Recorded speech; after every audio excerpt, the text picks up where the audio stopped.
That seat's already taken by someone important, the staff supervisor said, glancing at the tall American in uniform color. Sergeant Alistair Mensah had been assigned seat 1A by Royal Protocol weeks in advance, but when a visiting U.S. colonel showed up demanding priority, the airline folded and quietly reassigned the British Guard. Without even telling him, 5 minutes later the entire cabin crew and front gate staff were pulled off duty. So what happened on that plane, and who gave the order that flipped airport upside down? Before we reveal the full story, make sure you're subscribed to the channel so you never miss stories like this. And while you're here, tell us in the comments where in the world you're watching from. Now let's get into it. The morning rush at Heathrow's Terminal 5 was just beginning when Colour Sergeant Alistair Dempsey stepped through the automatic doors at 41. He moved with the kind of purposeful calm that 15 years in the Coldstream Guards had etched into his very bones. Scarlet tunic was pressed to perfection, every button polished to mirror brightness, navy trousers creased razor sharp down to his gleaming black boots, the tall black bear skin tucked neatly beneath one arm had seen ceremonial duties from Buckingham Palace to Windsor Castle. Its fur still immaculate, despite years of service. Gold braiding on his sleeves caught the terminal's fluorescent lighting as he walked, each thread representing decades of military tradition on his chest. Service ribbons told a story of deployments and dedication that most civilians would never understand. This wasn't costume jewelry from a theatrical supplier. This was the real thing, earned through sweat, sacrifice, and unwavering loyalty to the crown. Passengers hurrying past with their wheeled luggage did double takes. Some fumbled for their phones, trying to capture a glimpse of living history. Walking among them, others simply stared, unsure whether they were witnessing pageantry or meeting someone genuinely important. A young boy of maybe 7 tugged insistently at his mother's sleeve. "Mom, is that a real guard? Like from the telly?" His mother hushed him gently, but her own eyes lingered on Mensah's uniform. "Yes, love, from the palace, I think." "Don't point, it's rude." An elderly gentleman near the coffee queue straightened unconsciously, his hand moving briefly toward his brow in an almost salute.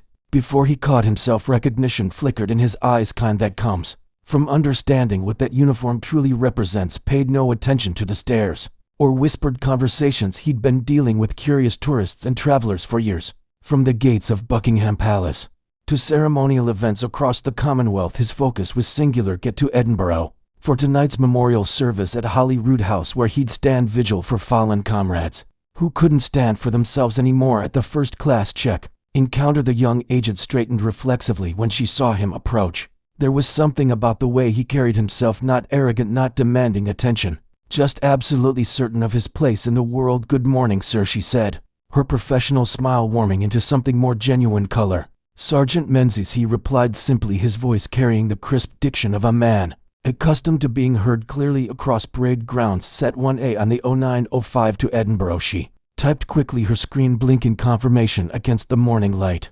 streaming through the terminal's massive windows. "Yes, all confirmed. Royal Ceremonial Office booking. Here's your boarding pass, Sergeant." She handed it over with something approaching reverence, the way someone might pass along a family heirloom. Mensah accepted it with a brief nod, not dismissive, just economical with his gestures. Every movement had purpose. "Thank you," he said, then headed toward the executive lounge with the same measured pace that had carried him through 15 years of public duty. Upstairs in the executive lounge, the atmosphere was all leather chairs and muted conversation. Business travelers typed on laptops while CNN played silently on wall-mounted screens. Inez chose a quiet seat by the window overlooking the tarmac, placing his bare skin carefully on the floor beside him like a trusted companion. He sat as he stood, perfectly upright, hands folded, breathing quietly through his nose. His posture wasn't rigid or uncomfortable. It was the natural result of years spent standing at attention for hours at a time. Businessman across the room angled his phone discreetly, probably planning to show friends back home that he'd shared a lounge with one of the Queen's Guards. Menzies didn't react. He was used to being treated like a living tourist attraction. From his inner pocket he withdrew a slim notebook bound in black leather. The pages contained neat handwriting in blue ink. Ceremony timings, contact numbers, protocol reminders. Tonight's memorial service would honor 3 Coldstream Guards who'd fallen in Afghanistan, and every detail had to be perfect. Their families would be watching. Their sacrifice demanded nothing less than absolute precision. Near the reception desk, a supervisor with a sharp haircut and clipboard leaned over to whisper to a colleague. Margaret Hayes, according to her name badge, had been working Terminal 5 for 8 years and prided herself on knowing every protocol, every exception, every way to bend the rules when important people needed favors. Quick question, she murmured, eyes flicking toward Menses. Isn't one a supposed to be held for the American embassy at Colonel something or other? Her colleague, a younger woman named Sarah, glanced at the guard and shrugged. If the royal ceremonial office assigned it to him, I'm not questioning it. Those bookings come directly from the palace. Margaret's lips pursed slightly. Could be a mistake in the system. Americans pay good money for those diplomatic arrangements. We'll sort it if needed. She had no idea that across the terminal, in a small office marked VIP services, someone was already making changes to the passenger manifest. Nothing dramatic, just a few clicks. A diplomatic priority override, a box checked marked embassy personnel. Small adjustments that would soon have very large consequences. Menses remained focused on his briefing notes, unaware that his seat assignment was about to become someone else's bargaining chip. The arrival of Colonel Scott Granger was impossible to miss, and that was exactly how he liked it. The 48-year-old U.S. Army attaché entered Terminal 5 like he was leading a parade, speaking loudly enough for half the security area to hear his running commentary about British efficiency and the superior way Americans handled air travel. You Brits and your queues, he announced to no one in particular, his voice carrying across the departure lounge with the confidence of a man who'd never been told to lower it. Seriously, if I had $1 for every time I stood in line at this place, I could buy that country pub in Surrey. I keep threatening to retire. To his military fatigue jacket hung casually over a navy t-shirt that stretched tight across a middle-aged spread. He blamed on too many embassy dinners. The duffel bag slung over his shoulder bore nameplate stitching that might as well have been in neon lights. C.S. Granger, U.S. Army. A small American flag patch adorned his collar, slightly faded from what he claimed was field use, but looked suspiciously like intentional distressing. Several business travelers looked up from their phones, frowning at the volume and the casual assumption that everyone wanted to hear his observations about international travel, British queuing culture, and the superiority of American military logistics back home. We'd have this whole check-in process streamlined. He continued to abuse security guard. Digital everything, no paperwork. Boom. You're through. But hey, tradition, right? Got to love the old world charm. Granger made his way to the British Airways Executive Lounge, flashing a diplomatic passport and special clearance badge that got him immediate access. The moment he stepped inside and spotted Mensa by the window, his entire demeanor shifted from loud friendliness to something sharper, more calculating. Oh hell, he said, not bothering to lower his voice. Even in the quieter lounge atmosphere, didn't know we had community theater performances this early in the morning. Where's the rest of the Renaissance fair? A young stewardess at the reception desk tried to intervene, recognizing the brewing situation. Sir, that's actually a serving member of, but Granger waved her off with the dismissive gesture of a man accustomed to being the most important person in any room. Relax, sweetheart. I know the type for costume regalia for press events and flag waving ceremonies. I've seen plenty of them at Arlington National Cemetery. Guys who think standing still for photos counts as military service. He leaned against the reception desk with practiced casualness, the kind of pose he'd perfected during 26 years of working his way up through military bureaucracy. Besides, last I checked, the Revolutionary War ended a while back. Thought you Brits might have gotten the memo about updating your uniforms. The stewardess looked increasingly uncomfortable, glancing between Granger's loud confidence and Mensa's quiet dignity. Sir, if you could just... I was told my seat was being held. Granger interrupted, turning his attention back to business. A right, Colonel Scott Granger, U.S. Embassy detail, traveling on official diplomatic business. Please tell me there's not some bureaucratic mix-up that's going to make me late for a very important meeting in Scotland. The woman behind the desk frowned at her screen, scrolling through the passenger manifests. Her seat 1A is currently assigned to a royal guard traveling under ceremonial clearance from St. James's Palace. Granger whistled low, the sound carrying just enough disbelief to make his point. The guy with the fuzzy hat and the toy soldier outfit. Seriously. He leaned closer, dropping his voice to what he probably thought was a confidential whisper, but was still loud enough for 3 nearby passengers to hear clearly. Look, this isn't about comfort or leg room. It's about international relations and proper diplomatic protocol. I'm flying an official U.S. military uniform under embassy clearance to represent American interests at a joint NATO briefing. If some guy in a Halloween costume is sitting up front while the actual military officer is stuck in coach, that sends exactly the wrong message back to Washington. The agent looked genuinely distressed.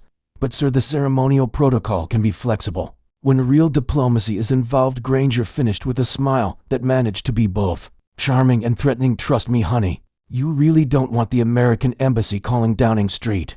because tea time tradition got in the way of actual international relations. These costume guards are great for the tourists, but when grown up business needs to happen, priorities need to be adjusted accordingly. Margaret Hayes, the supervisor, who'd been watching the entire exchange from across the lounge, approached with her clipboard and the expression of someone about to solve a problem with administrative efficiency.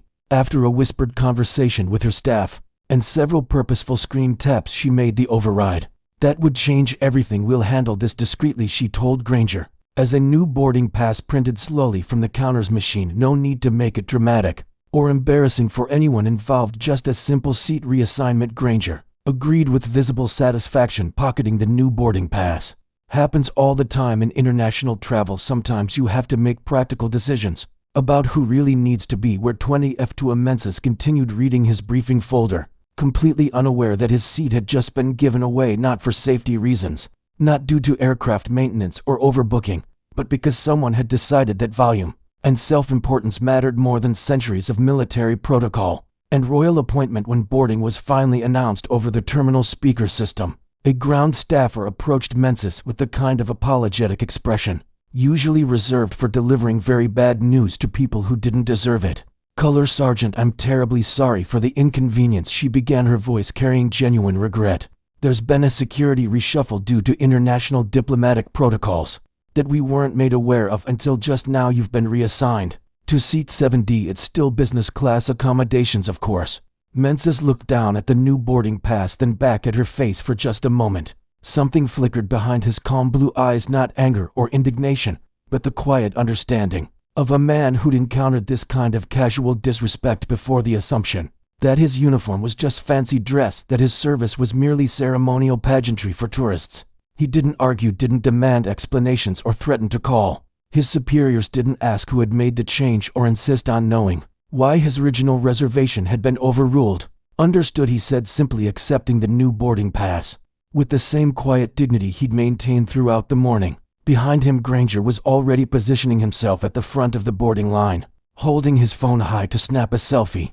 With the gate number visible in the background, VIP treatment, he chuckled loudly to another passenger waiting nearby. "This is just how things work when you represent serious military power instead of tourist attractions." Neither man knew that in exactly 5 minutes one of them would discover what happened when real military protocol decided it had been insulted long enough. The boarding process began with the usual organized chaos of international travel. Families struggled with oversized carry-ons, business travelers clutched laptops and checked their watches, and flight attendants smiled professionally while checking boarding passes and directing passengers to their seats. When Mensa stepped aboard the aircraft, the contrast was immediate and impossible for anyone to ignore. There, sprawled comfortably in seat 1A, the seat that had been reserved under royal ceremonial clearance, sat Colonel Granger. His legs were stretched wide in the spacious first-class accommodation, a glass of sparkling water already in hand, his fatigued jacket hanging from the overhead bin like a territorial flag claiming conquered ground.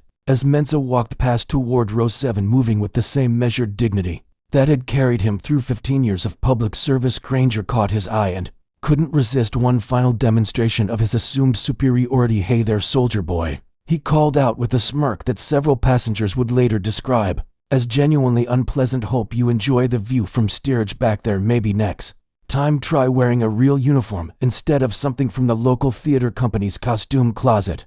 The words hung in the cabin air like smoke from a fired gun. Other passengers turned in their seats, expressions ranging from shock to disgust.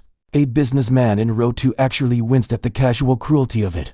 Menses didn't respond, didn't slow his pace or acknowledge the insult. He simply continued to his assigned seat with the same measured composure that had allowed him to stand motionless for hours while tourists prodded him and comedians mocked him and photographers treated him like a prop for their vacation photos.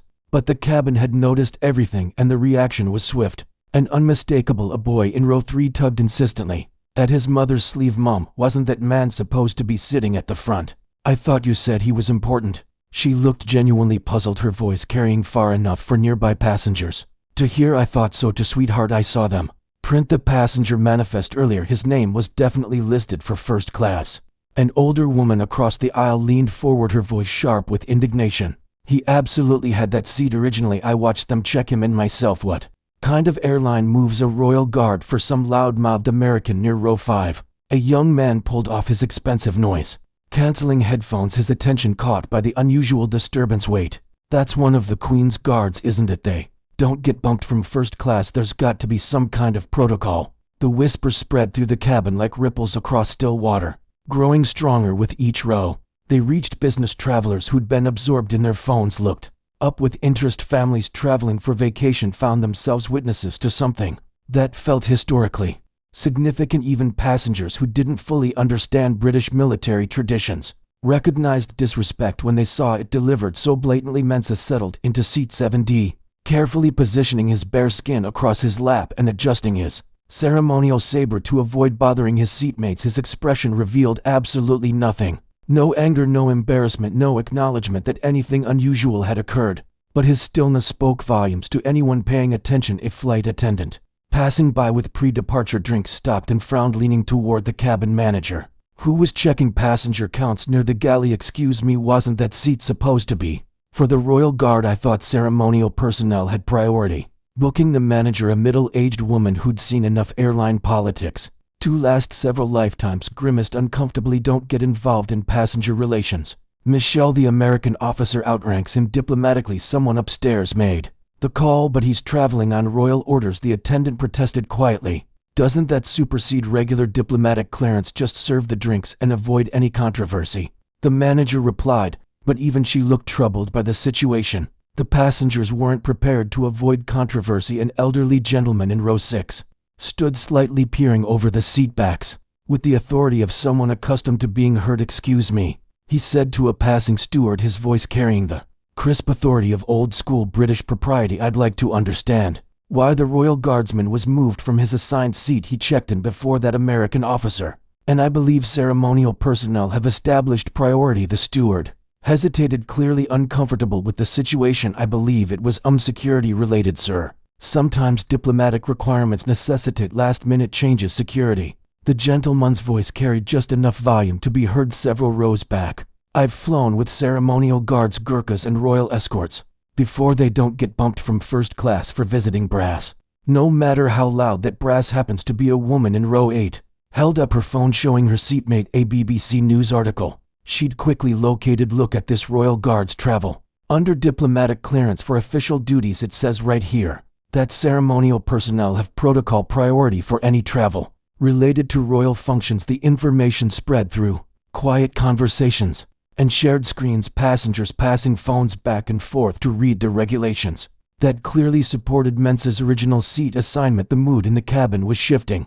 from confusion to something much more pointed up. In row 1A, Colonel Granger was beginning to sense that his moment of triumph wasn't being received quite as positively as he'd expected. The pleasant giggling that had accompanied his prior jokes about British queuing had completely subsided. Flight attendants appeared to be avoiding his area of the cabin. The businessman in 1C made a clear effort to avoid speaking by staring out the window. Mensah sat in perfect stillness in row 7, and for the first time since boarding, Colonel Gruser's assured smile started to waver a little as the cabin whispered about protocol and respect. It hummed with underlying tension. Military soldiers on ceremonial duty carried them for precisely these circumstances, when protocol was broken and higher officials needed to be notified. Right away, Menzies reached into an inside pocket of his scarlet tunic and pulled out a little inconspicuous communication device that the majority of passengers would have mistaken for an old cell phone.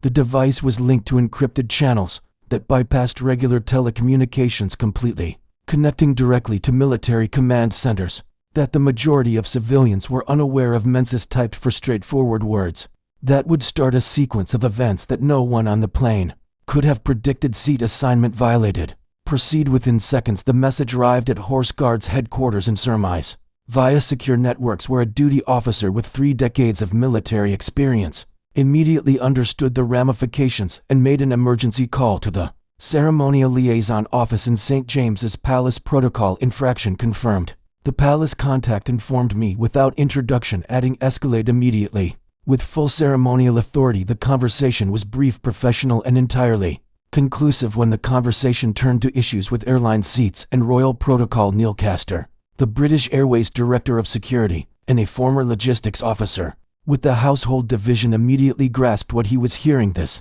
is unacceptable with the calm authority that comes from representing institutions older than the majority of nations. The voice on the secure line said, "Let me be very clear. This isn't a complaint about seating arrangements or customer service." Carter, who had spent enough time working in military logistics to know when something had gone wrong, didn't need more information or specific direction, since this was a purposeful violation of ceremonial protocol during an ongoing royal mission that needed to be fixed right away. "I'm immediately grounding the plane and dispatching a replacement senior team." The pilot's safe communication line in the cockpit had a unique tone that was only used in operational emergencies, and "this will be fixed in the next 10 minutes, with a face that implied their regular trip to Edinburgh had suddenly become anything but ordinary. He nodded politely after hearing the brief, straightforward instructions. "We are holding pushback indefinitely," he declared at the director's orders. "Complete crew replacement coming aboard. Additionally, we won't budge until everything is resolved with the sort of serene urgency that makes experienced flight teams respond immediately." He grabbed the inside phone and dialed the head steward. "Your terminal is about to give you new operational tasks. In 60 seconds, check your system. Start right away and hold off on asking questions until we're in the air." A priority message coming in caused the main communication tablet used by the cabin staff to ping gently, "New list of crew members, new guidelines for operation." 3 words in red writing that made it clear to anyone who understood the airline industry's hierarchy that the director has the authority to override immediately. The front passenger doors reopened with a hydraulic hiss that caused everyone to glance up from their phones and periodicals with the sort of deliberate gait that denotes real power to uniform. British Airways employees boarded the 4 golden stripes worn by an operations manager signified true authority. Additionally, there was a fresh senior steward wearing the maroon epaulets that marked him as belonging to the management team. Ignoring the low, urgent tones of the passengers that implied someone who truly deserved it was about to suffer the consequences, they went straight to the front kitchen. Hayes, the flight supervisor, who had personally approved Grazer's seat upgrade and who was now standing close to the galley counting passengers with the easy assurance of someone who thought they had resolved a little diplomatic issue, was immediately found by the operations manager, who stated in a low but unmistakably firm tone, "You're relieved of duty. Immediately collect your personal belongings and disembark the aircraft now." The implication struck her and her face turned pale. What's happened?" "Terminal command will provide a full debrief when you report upstairs," he said, adding, "This is not a discussion. Move immediately." Because there was no room for discussion, there was no discussion. Her eyes flitting between row 1 and row 7, she exited the plane, with trembling hands carrying her clipboard and ID badge, attempting to figure out what power she had unintentionally provoked and why it was reacting with such quick, conclusive power. The steward took her position and went directly to row 7, where Mensa was still seated motionless, seemingly oblivious that his single encrypted message had just provoked a response from the highest echelons of British institutional authority. "With our sincere apologies and those of the Crown Travel Office, we're returning you to your properly assigned seat immediately," the steward said softly, using the respectful tone reserved for addressing someone whose authority came from sources far older and more powerful than airline management. "Color Sergeant," he said as Mainz's rose gathered his stuff and moved to the front of the plane. All the passengers were enthralled for the first time since boarding. A hint of something resembling contentment flitted behind his serene blue eyes.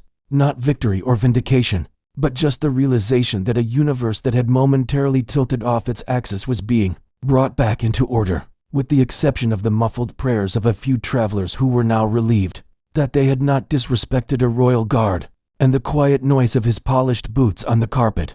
The cabin was completely silent when he arrived to row 1. Colonel Granger glanced up in a last effort to show courage.